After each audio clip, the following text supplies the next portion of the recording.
Gesture तो ये जाता है कि एक मखसूस जमात को दबाने के लिए किया गया, लेकिन ये नुकसान तो तमाम जमातों को होगा अगर इंटरनेट की सर्विस मुअत्तल की गई है।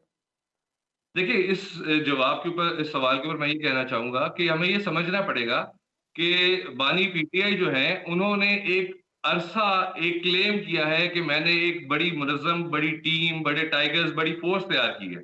हुँ, और हर आने वाले इलेक्शन में वो 2008 का हो, 2013 का हो, हमने ये देखा है इवन 2018 में भी कि वो पोलिंग डे पर हमेशा नाकाम हुए हैं।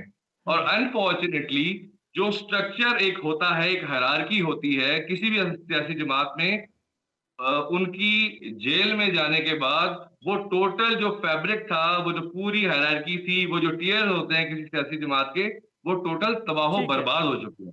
तो सबसे ज़्यादा उनको शिकवा उनका बनता है ये, अगर वो एक पूरी इलेक्शन कैंपेन में एक ठीक है। कोर कमेटी की मीटिंग की तस्वीर भी नहीं दिखा सकते हैं, तो वाक़ई उनके लिए आज का शिकवा जो है वो जायज़ है।